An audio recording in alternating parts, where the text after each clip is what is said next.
الحمد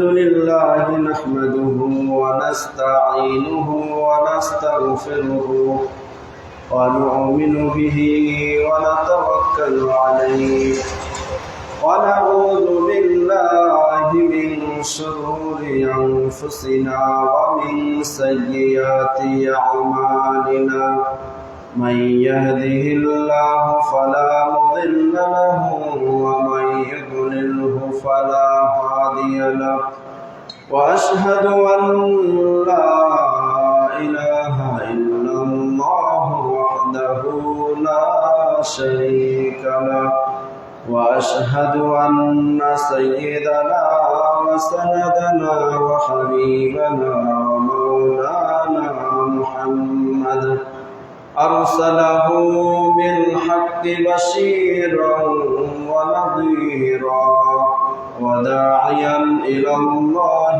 بإذنه وسراجا منيرا فقد قال الله تعالى في كلامه المجيد وفي فرقانه الحميد أما بعد فإن خير الحديث كتاب الله وخير الهدي هدي محمد صلى الله عليه وسلم وشر الأمور محدثاتها وكل محدثة بدعة وكل بدعة ضلالة وكل ضلالة في النار.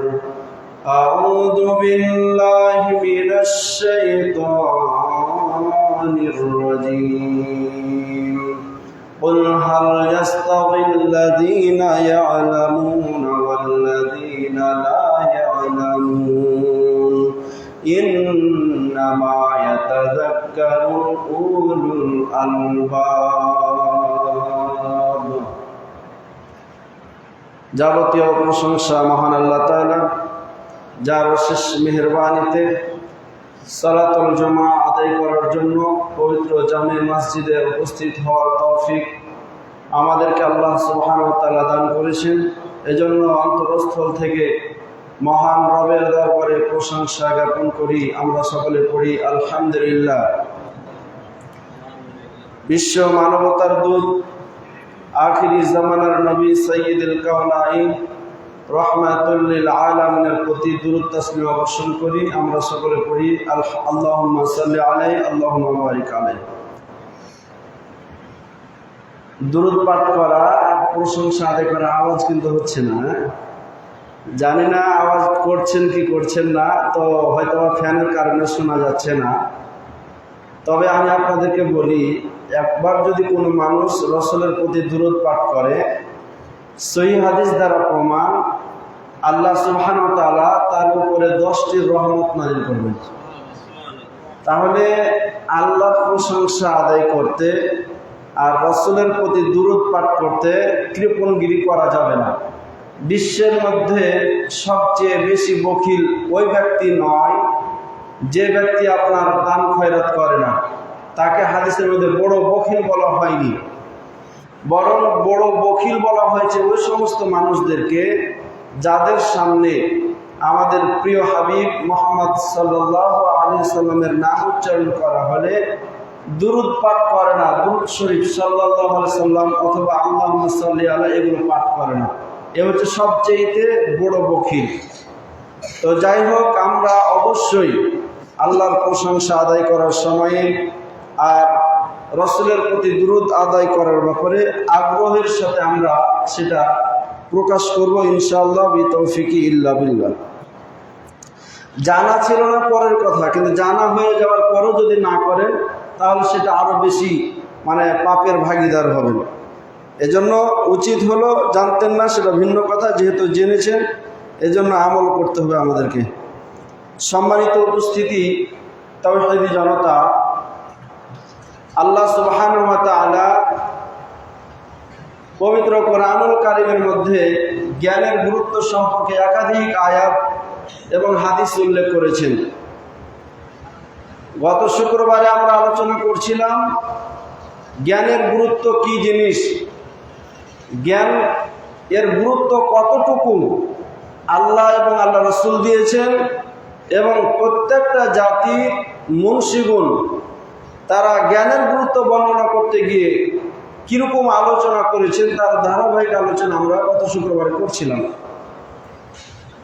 সম্মানিত উপস্থিতি, তাওহীদি জনতা, জ্ঞানের গুরুত্ব সম্পর্কে আলোচনা শুরু করতে গিয়ে গত শুক্রবারে শুধু একটা পয়েন্ট বলেছিলাম। পয়েন্টটা কি ছিল?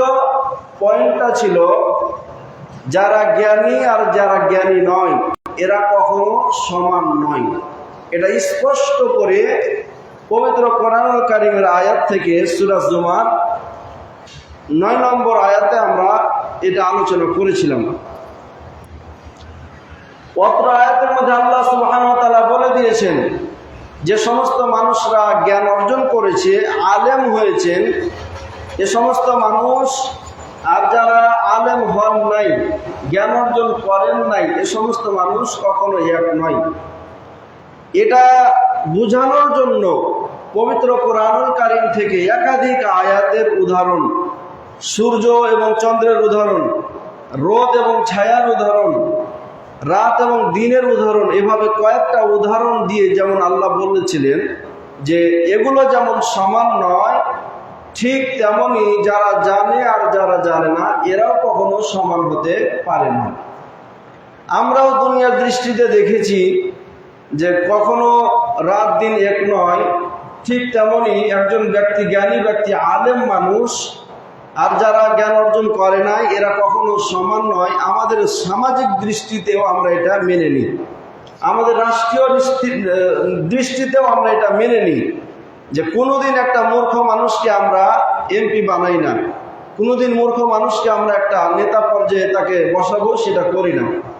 যদিও মানুষের মূর্খের সীমাটা এখন বর্তমান সময়ে বৃদ্ধি হওয়ার কারণে এটা এখন হচ্ছে না, কিন্তু দুঃখজনক বিষয় হলো সত্য যে বিষয়টা আমাদের লক্ষণীয় ছিল, একজন মুসলিম শাসক অথবা জনগণের নেতা হওয়ার জন্য তাকে প্রায় 19 প্রকারের জ্ঞান লাগবে, 19টা তার ভিতরে যোগ্যতা থাকতে হবে, তাহলে সে একজন নেতা হতে পারবে। কিন্তু আমরা সাধারণ মানুষরা এমন ডাস্টবিনের নিচে নেমে গেছি যে উক্ত শর্তগুলো আমি যাকে নেতা হিসেবে মানব তার ভিতরে যে গুণগুলো থাকতে হবে এগুলো আমরা দেখছি না। তাহলে দেখছি না এটা কি জন্য? এটা মূলত এজন্য দেখছি না যে দুনিয়ার লোভ, দুনিয়ার ভালোবাসা, দুনিয়ার অর্জন আমাদের মধ্যে ঢুকে গেছে। এজন্য একটা মূর্খ যদি এমপিতে দাঁড়ায় আর আমার মতো শিক্ষিত একটা মানুষ যদি তার কাছে গিয়ে বলে যে ভোটটা আপনাকে দিব, কিছু দিতে হবে, সে যদি 5,000 টাকা আমাকে দেয় তাহলে ভোটটা আমি তাকে দিয়ে দিলাম। এই যে শিক্ষিত অশিক্ষিতর মধ্যে পার্থক্যটা যদিও আমরা কোরআন থেকে বুঝেছি, কিন্তু বাস্তবতাটা আমরা এখনো মেনে নিতে পারছি না।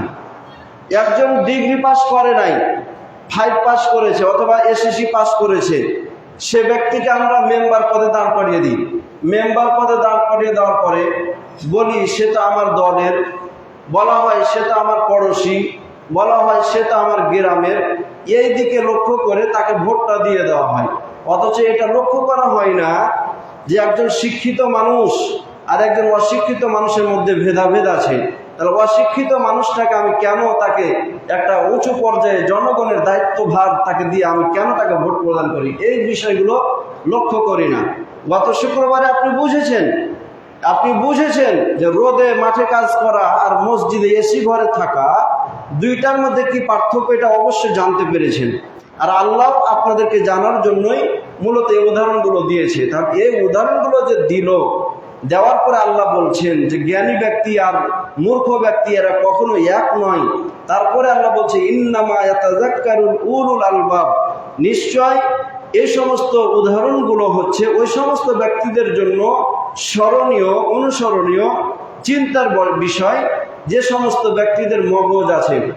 আমরা মগজ কাকে বলে? লুব্বুন মানে মগজ, লুব্বুনের বহুবচন আলবাব, মানে আল্লাহ বলছেন উলিল আলবাব, যে সমস্ত ব্যক্তিদের মগজ আছে ওই সমস্ত ব্যক্তিদের জন্য এই উদাহরণগুলো হচ্ছে শিক্ষণীয় বিষয়।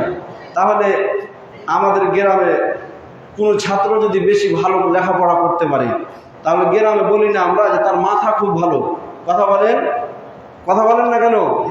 তাহলে আমরা বলে থাকি তার মাথা খুব ভালো, মানে তার মাথার মেধা খুব ভালো। তো আল্লাহ বলছেন যে এই যে ৬-৭টা উদাহরণ দিলাম, এই ৬-৭টা উদাহরণ দিলাম এজন্য যে যাতে করে তোমরা বুঝো তোমাদের মেধা আছে, তোমাদের মাথা আছে, তোমাদের মগজ আছে। এই মগজগুলো দিয়ে এগুলোকে নিয়ে তোমরা গবেষণা করো, চিন্তা ফিকির করো। তাহলে গবেষণার ফল যদি হয় যে একটা 5 পাস নেতা মেম্বার হয়ে দাঁড়িয়েছে, তাকে ভোট দিয়ে নেতা বানিয়ে দেওয়া, মেম্বার বানিয়ে দেওয়া।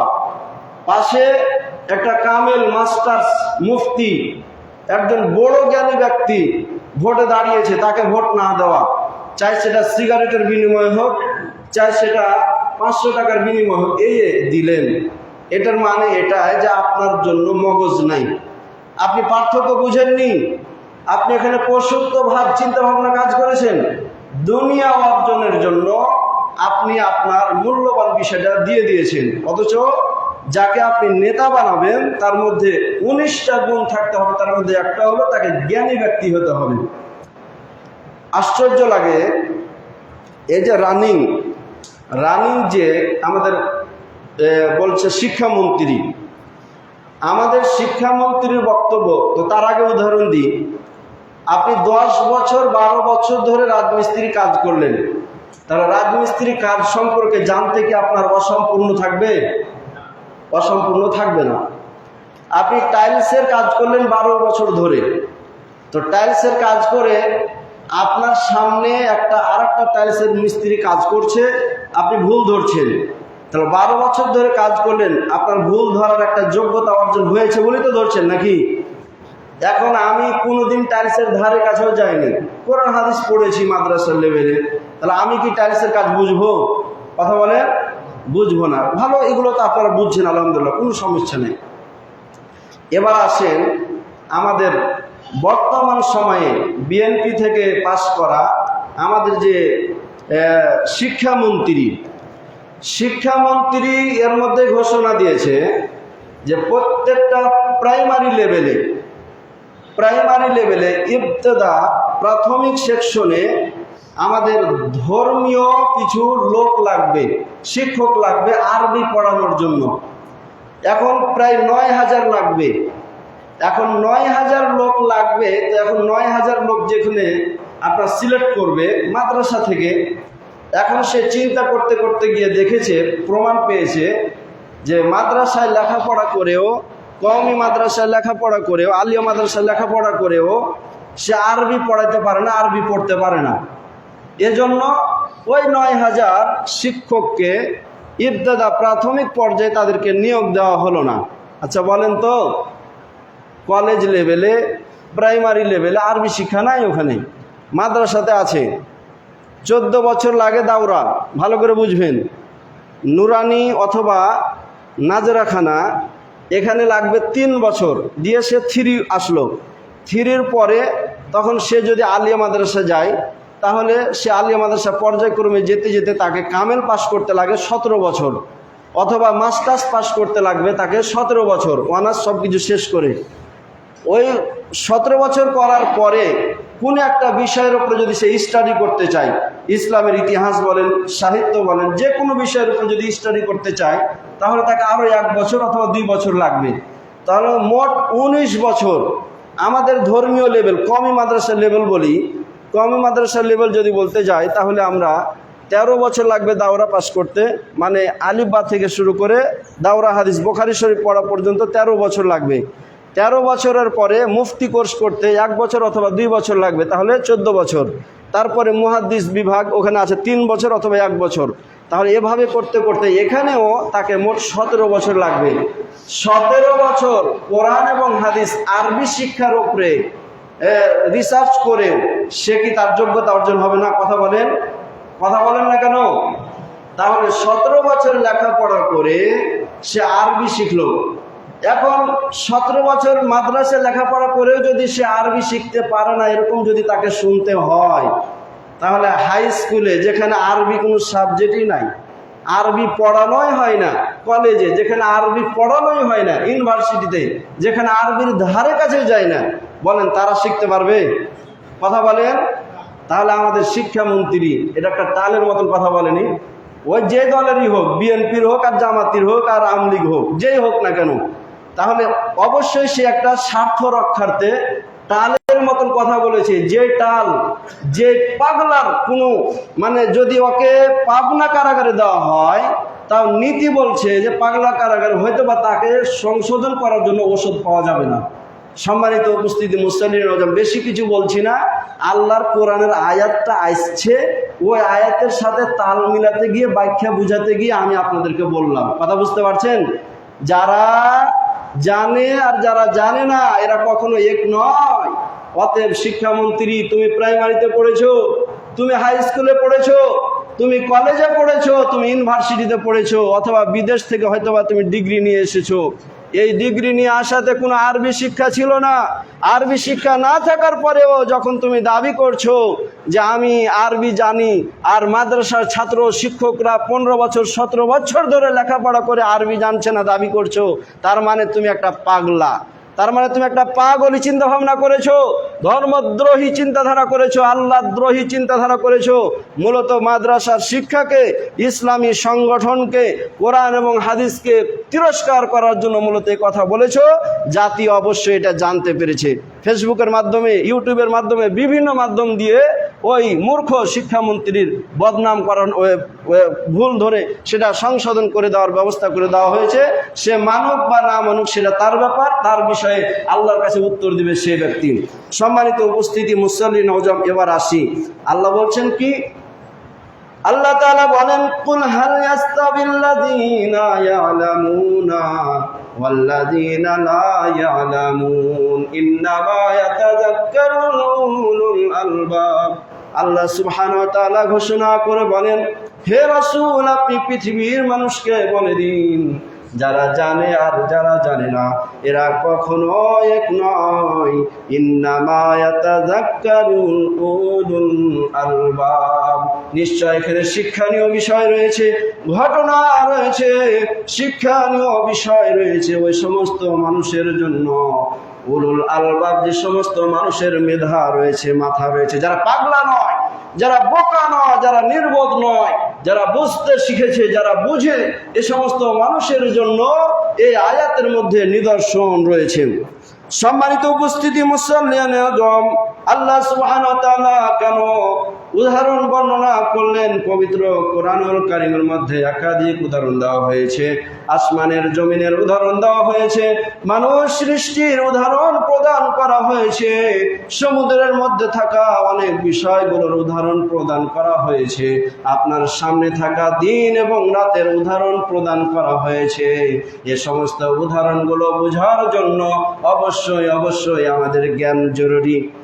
আল্লাহকে চেনার জন্য, আল্লাহর দেওয়া উদাহরণগুলো বোঝার জন্য, সমুদ্রের অবস্থা জানার জন্য, আর দিনের অবস্থা জানার জন্য অবশ্যই অবশ্যই আমাদের ভিতরে যে জিনিসটার প্রয়োজন, যার গুরুত্ব অপরিসীম, সেটা হলো জ্ঞান।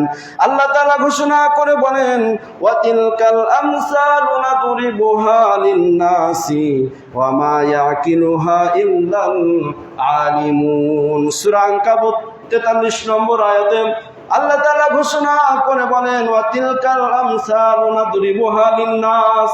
হে মানুষ সকল, তোমরা জেনে রাখো, আমি সমুদ্রের মধ্যে উদাহরণ দিয়েছি, দিনের মধ্যে উদাহরণ দিয়েছি, ভূখণ্ডের মধ্যে উদাহরণ দিয়েছি, আসমানের মধ্যে আমি আল্লাহ তাআলা উদাহরণ দিয়েছি।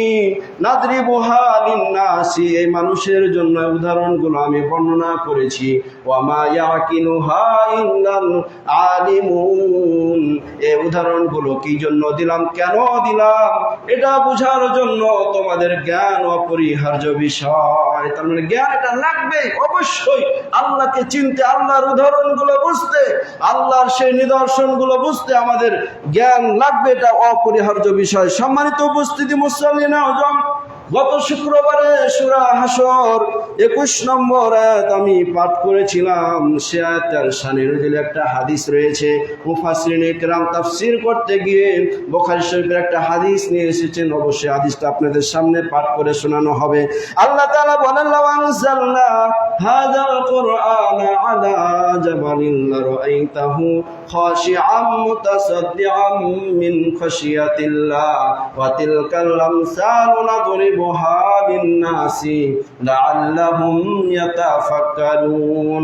আল্লাহ সুবহানাহু ওয়া তাআলা ঘোষণা করে বলেন, লাউ আনজালনা হাযাল কুরআন, এই কোরআনকে যদি আমি আল্লাহ তাআলা পাহাড়ের উপরে নাযিল করতাম, লারাআইতাহু খাশিআম মুতাসাদ্দিআম মিন খাশিয়াতিল্লাহ, হে মুহাম্মদ, তাহলে অবশ্যই তুমি এই পাহাড়কে দেখতে, পাহাড়ের আনুগত্য, পাহাড়ের ভয়।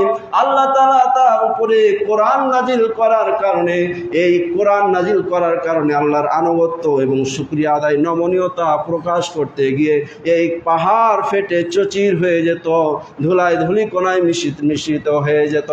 সম্মানিত উপস্থিতি, মুসল্লিয়ানে আযম, আল্লাহ সুবহানাহু ওয়া তাআলা আয়াত বর্ণনা করছে, ওয়া তিলকাল আমসালু নাদরিবুহা লিন-নাস।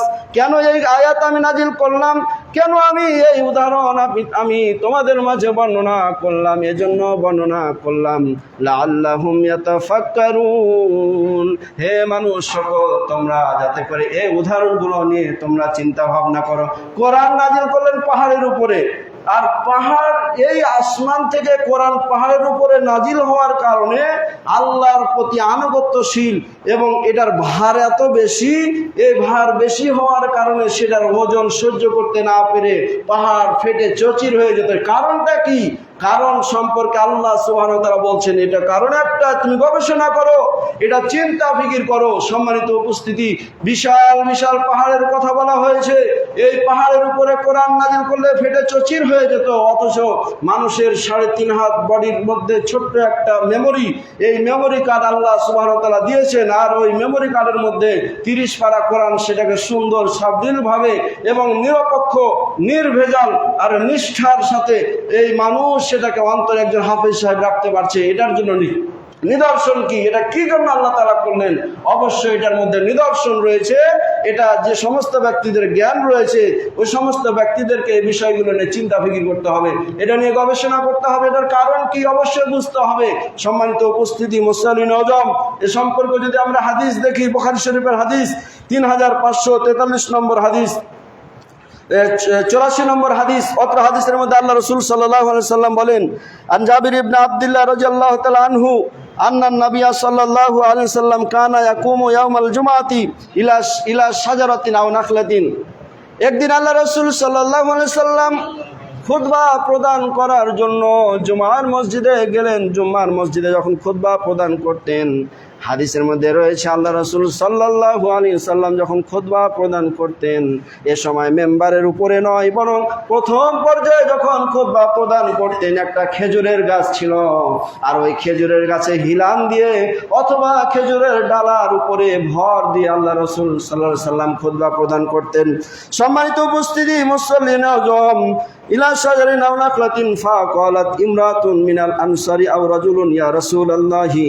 তখন আনসারী ব্যক্তিদের মধ্যে হতে একজন মহিলা অথবা একজন পুরুষ ব্যক্তি আল্লাহ রাসূলকে বলেন, ইয়া রাসূলুল্লাহ, আলা নাজআলু লিল্লাকা মিম্বারান ইয়া রাসূলুল্লাহ, আমরা আপনার জন্য একটা মেম্বার তৈরি করব, এখন যেভাবে আমি খুতবা প্রদান করছি এরকম একটা মেম্বার তৈরি করব, আপনার মতামত কি?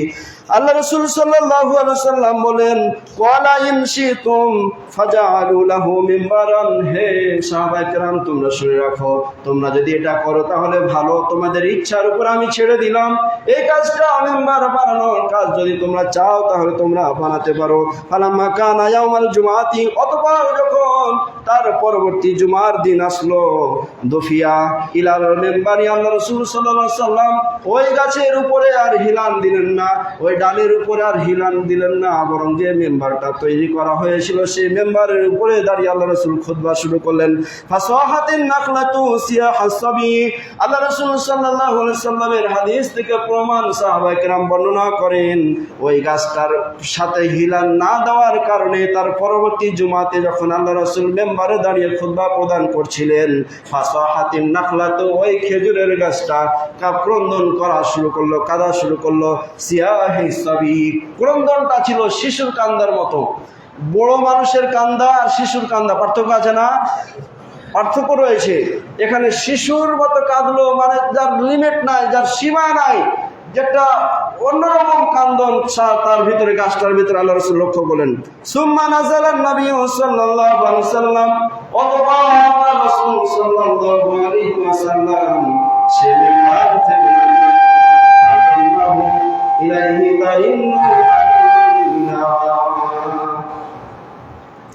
ফাদাম্মাহু, আল্লাহ রাসূল সাল্লাল্লাহু আলাইহি ওয়াসাল্লাম মেম্বার থেকে নামার পরে ওই গাছটাকে মিলালেন, কাদের সাথে মিলালেন।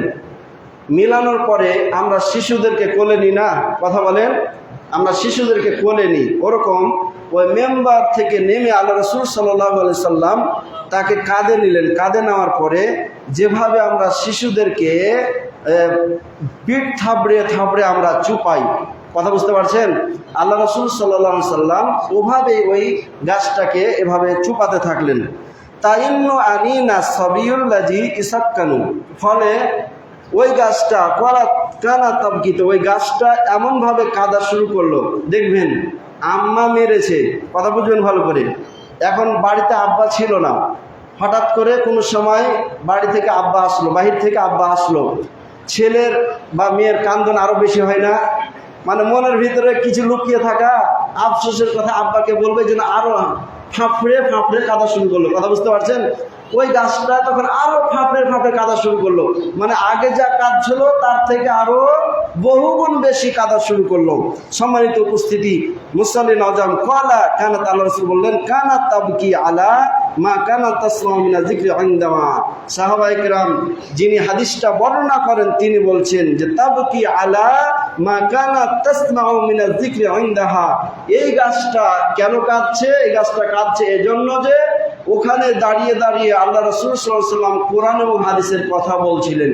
তো কোরআন এবং হাদিসের কথা বলার কারণে যখন ওখানে আর দাঁড়িয়ে থাকছেন না, নিচে নেমে গেলেন, তখন ওই গাছটা আর কোরআন হাদিসের কথা শুনতে পান না। তখন শুনতে না পাওয়ার কারণে তখন আল্লাহ রাসূল তখন ওই গাছটা কাঁদা শুরু করছে। সম্মানিত উপস্থিতি, মুসাল্লি নওজাম হাদিস থেকে একাধিক শিক্ষণীয় বিষয় থাকলেও আমি আপনাদেরকে যে বিষয়টা জানাতে চাচ্ছি সেটা হলো এটাই, একজন মানুষের ভিতরে যদি কোরআন থাকে, একজন মানুষের ভিতরে যদি কোরআন এবং হাদিসের জ্ঞান থাকে, অথবা ওই হাদিসের দিকে যদি আমরা সাধারণ দৃষ্টি প্রদান করি, তাহলে আমরা প্রতীয়মান হই। যেখানে কোরআন এবং হাদিসের কথা বলা হয় সেখানে মূল্য আছে না নাই? কথা বলেন, অপরিসীম মূল্য আছে। ওইটা হয়তোবা আমাদের অন্তর মরে গেছে, আমাদের কলিজা অন্ধ হয়ে গেছে, সেজন্য হয়তোবা আমরা বুঝতে পারছি না, কিন্তু এটাই সত্য কথা, এই হাদিস থেকে প্রমাণ পাওয়া যায়। সেখানে আল্লাহ রসুলের কথা, আল্লাহ সুবহানাহু ওয়া তাআলার কথা সেখানে পাঠ হওয়ার কারণে, সেখানে প্রচার করার কারণে ওই গাছটা পর্যন্ত কাঁদছে। তার মানে যদি মসজিদে কোরআনের আয়াতের আলোচনা না হয়, মসজিদ কাঁদবে না? কথা বলেন, কথা বলেন না যে 15 বছর ধরে মসজিদে আলোচনা হয়েছে, কথা বলেন। শুক্রবারে খুতবা হয়েছে লিস্ট দিয়ে, আমি যখন চকপাড়াতে ছিলাম লিস্ট দিয়ে দিয়ে কোরআনের কথা বলা হতো।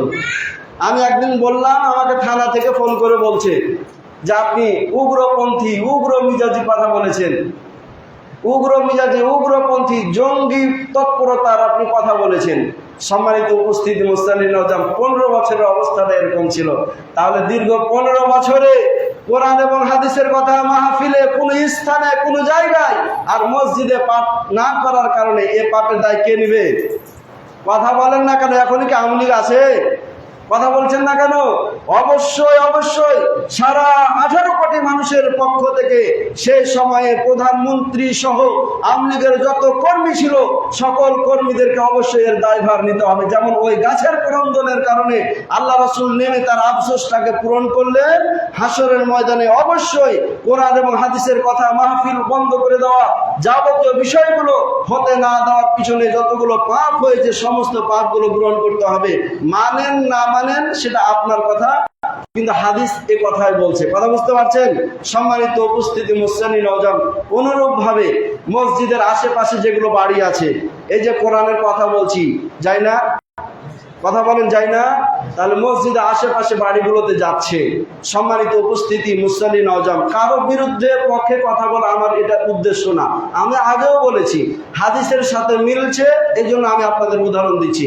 এখন ওই মসজিদটাতে যদি কথা বলা বন্ধ করে দেওয়া হয়, কোরআন হাদিসের কথা না হয়, তাহলে ওই বাড়িগুলো বলেন হাসরের ময়দানে হিসাব নিবে না? কথা বলেন না কেন? গাছ যদি কাটতে পারে, দুদিন যদি খুতবা না হওয়ার কারণে আল্লাহ রাসূলের কাছে অভিযোগ জানাতে পারে, তাহলে মসজিদের আশেপাশে থাকা বাড়িগুলো অবশ্যই হাদিস প্রমাণ করে।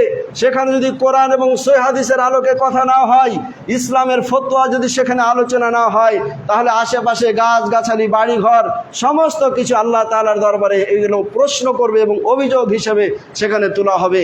সম্মানিত উপস্থিতি, মুসল্লি নওজোয়ান, এ ব্যাপারে আমি অনেক দেখেছি। আমার এই জগতে 20 বছর হলো আসা। কয় বছর? 20 বছর মাদ্রাসায় লেখাপড়া করা আর মসজিদ মাদ্রাসায় খেদমত করা, মানে চাকরি লেভেল, এই 2 লেভেলে আমার 20 বছর হলো। আমার বয়স বর্তমানে 32 চলছে। তাহলে 32 চলার মধ্যে 12 বছর বয়সে আমি মাদ্রাসায় ভর্তি হয়েছি। তার মানে 20 বছর থেকে আমি এই মাদ্রাসার লেভেলে, মসজিদের লেভেলে আমি কাজ করছি। সম্মানিত উপস্থিতি, মুসল্লি নওজোয়ান, আমি এমন কোনো মাদ্রাসা পেলাম না, এমন কোনো মসজিদ পেলাম না যে সেই মসজিদে মাদ্রাসার আশেপাশে ফেরাউন মার্কা লোক ছিল না। কথা বুঝতে পারছেন? ফেরাউন মার্কা লোক ছিল না এরকম একটাও পাই নাই। আমি হাজারবিঘি মাদ্রাসায় 3 বছর পড়েছি। সেখানে সমস্ত মানুষের কাছে এ কথাটাই প্রকাশ হতো যে এত বদমাইশ, সে হুজুরদের ভুল ধরার জন্য চেষ্টা করত। ছাত্ররা কখন কি করছে ছাত্ররা করতে পারে, কিশোর অপরাধ। আপনি সমাজ বিজ্ঞান পড়েননি? সমাজ বিজ্ঞান পড়ে দেখেন, আপনারা তো আর্টসের অনেক ছাত্র আছেন, লেখাপড়া করবেন, ওখানে কিশোর অপরাধ দেখবেন। মাদ্রাসার ছাত্ররা 18 বছর হয় নাই তার নিচে, এরা বদমাইশির তুলনায় কোনো একটা ভুল কাজ করতে পারে। ওটা করার কারণে মাদ্রাসা থেকে তাকে তাড়িয়ে দেওয়া হয়, মাদ্রাসার শিক্ষককে অভিযোগ করা হয়, মাদ্রাসার কমিটিগুলোকে অভিযোগ করা হয়। অভিযোগ করার পরে ওই ছাত্রটাকে লাঞ্ছিত, অপদস্থ করে মসজিদ থেকে, মাদ্রাসা থেকে তাকে তাড়িয়ে দেওয়া হয়। সম্মানিত উপস্থিতি, মুসল্লি নওজোয়ান, এরকম হাজারবিঘিতেও দেখেছি। হাজারবিঘি থেকে যখন আমি পোরশা মাদ্রাসা 3 বছর লেখাপড়া করেছি, পোরশা বড় মাদ্রাসা যেটা, ওখানেও আমি দেখেছি। তারপরে আলাদিপুর মাদ্রাসাতেও দেখেছি। আর প্রত্যেকটা মাদ্রাসাতে, এখন যে মাদ্রাসা আমি খেদমত করি, দারুল জামিয়া ইসলামিয়া, ওই মাদ্রাসার গেটের আশেপাশেও অনেক মানুষ আছে। দেখবেন মাদ্রাসার শিক্ষক কিভাবে বের হচ্ছে, সালাম দিচ্ছে কিনা, তারপরে ছাত্ররা কোন পোশাক পরে বের হচ্ছে, তাদের চুলের কাটিং কিরকম, তারা বড়দেরকে সালাম দিচ্ছে কিনা, এরকম বিষয়গুলো দেখে দেখে অভিযোগ করে কমিটিতে, ফলে এক পর্যায়ে সেটা বিভ্রান্তকর সৃষ্টি হয়। সম্মানিত উপস্থিতি, মুসল্লি নওজোয়ান, সালাম দেওয়া শুধু মাদ্রাসার ছাত্রের কাজ নাকি আপনাদেরও? কথা বলেন। সালাম দেওয়া ইসলামের কাজ না? ইসলামের কাজ যদি হয়, মাথায় টুপি পড়ছে, কোরআন হাদিস পড়ছে, সেজন্য তাদেরই দায়িত্ব, আর আপনাদের দায়িত্ব না? রাসূলের অনুসরণ করা কি আপনাদের দায়িত্ব না, শুধু মাদ্রাসার হুজুরদের? সম্মানিত উপস্থিতি, এই যে এখানে আসার পরে ওখানে যে একদিন মোড়ে যাচ্ছি, মোড়ে আমার সালামের প্রচলন সবচেয়ে বেশি। আমি এটা অহংকার করছি না, তবে বলছি তুলনামূলকভাবে ইনশাআল্লাহ অন্যান্য আলেমদের চাইতে আমি চেষ্টা করি সালামের বিষয়টা বেশি করে দেওয়ার। বরং আমার মোড়ে যাওয়ার মূল কারণও হলো এটাই যে কোনো বড় মানুষদের দেখলে সালাম দেওয়া, এটা আমার মূল কাজ। আমি মোড়ে যাই মূলত এই কাজে, এটা একটা উদ্দেশ্য নিয়ে আমি মোড়ে যাই।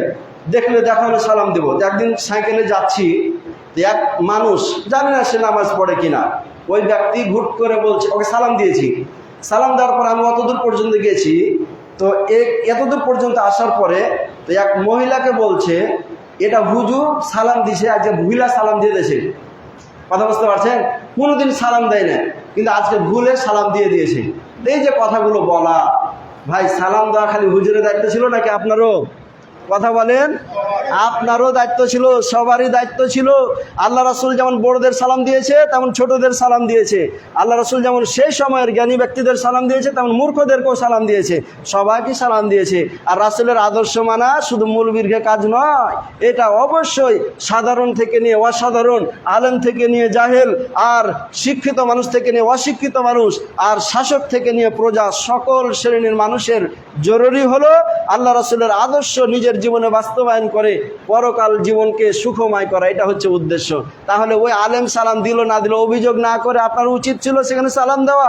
রাসূল তো আপনাকেও সালাম দিতে বলেছে, তো তো এই যে বললাম না যে লা ইয়াস্তাবিল্লা লা হাল কুল হাল ইয়াস্তাবিল্লাযিনা ইয়ালামুনা ওয়াল্লাযিনা লা ইয়ালামুন, এরা বুঝাও বুঝবে না, শোনাও শুনবে না, এরা জানবে না এরা পার্থক্য কি, একজন আলেমের মধ্যে পার্থক্য, একজন জাহেল মূর্খ মানুষের মধ্যে কি পার্থক্য, অজ্ঞ মানুষের মধ্যে কি পার্থক্য, মূলত এরা জানবে না। যাই হোক, যে কথাটা আমি বলতে চাচ্ছিলাম সেটা হলো প্রত্যেকটা মসজিদের আশেপাশে, প্রত্যেকটা মাদ্রাসার আশেপাশে এরকম যেমন আবু বকরের লোক থাকে, তেমনই কার থাকে, ফিরাউন মার্কা আবু জেহেলের সাপোর্টার কিছু লোক থাকে।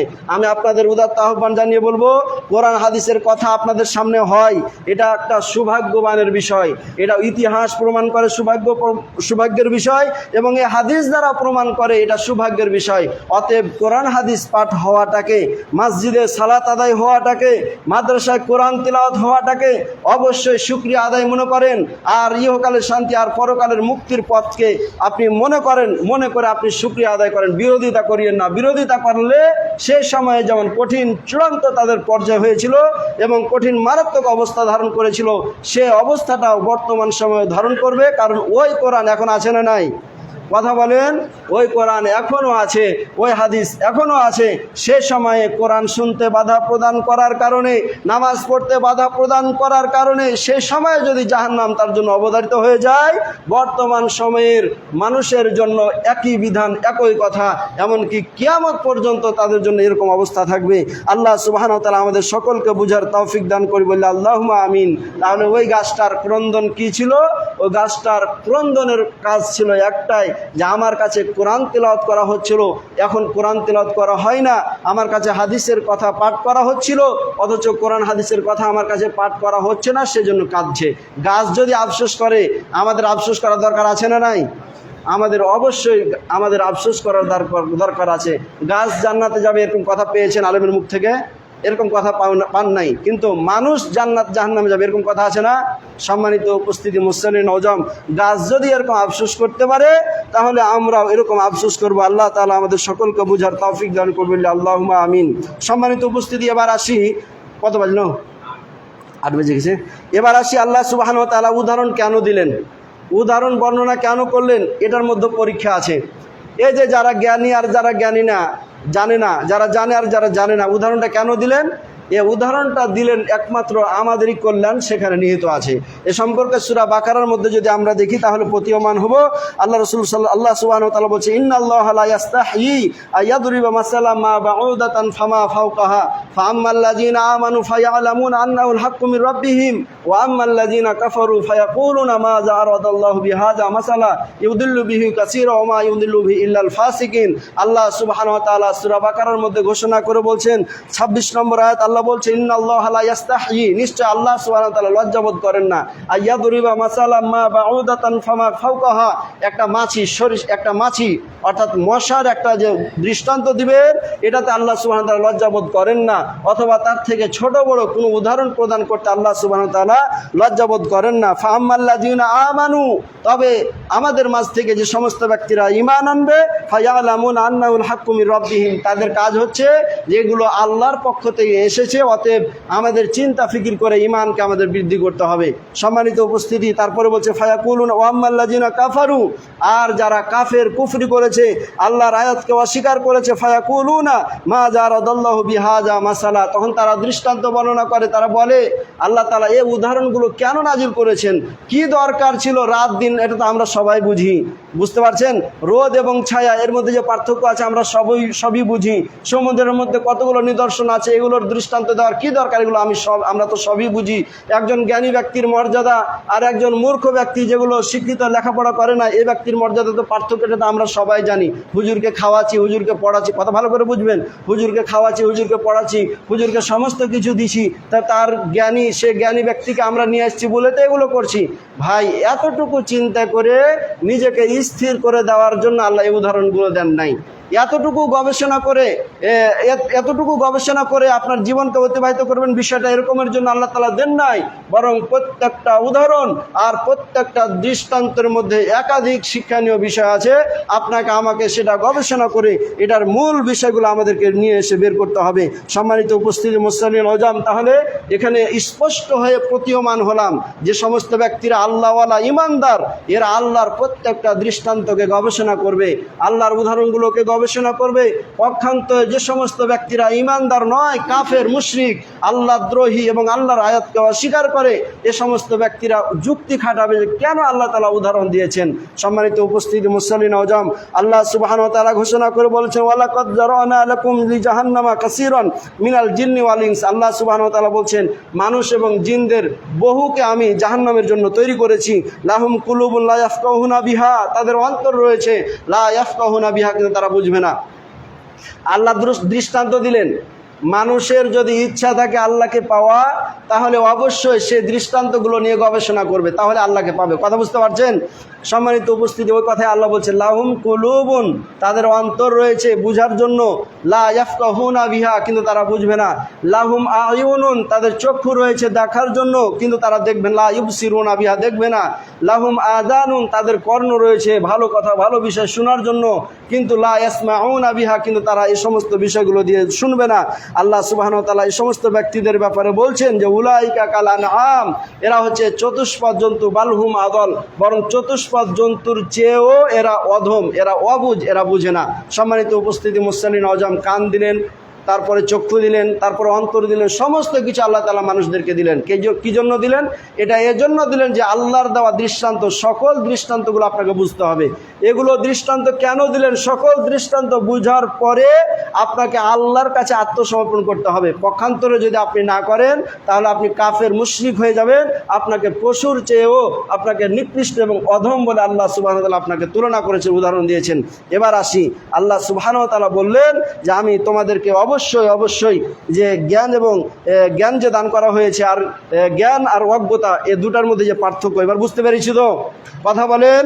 তাহলে আল্লাহর দৃষ্টান্ত, আল্লাহর উদাহরণগুলো, সমস্ত উদাহরণগুলো বোঝার জন্য জ্ঞানের গুরুত্ব অপরিসীম। যদি জ্ঞান না থাকে, তাহলে উদাহরণ আপনার বুঝে আসবে না। এজন্য আমাদের অবশ্যই জরুরি হলো আমাদেরকে আল্লাহর দেওয়া দৃষ্টান্তগুলো গবেষণা করা। সম্মানিত উপস্থিতি মুসলিম আজম, আমি আর কথা বাড়াচ্ছি না, আমি এখান থেকে সমাপ্ত করছি। তবে বলতে চাচ্ছি এটাই, এই যে যাবতীয় উদাহরণগুলো আমাদের গবেষণা করতে হবে, আর এই গবেষণা করতে আমাদের জ্ঞানের বিকল্প কোনো পথ না, এটা বন্ধ করে দেন, জ্ঞানের কোনো বিকল্প আমাদের পথ নেই। এজন্য আমরা আসি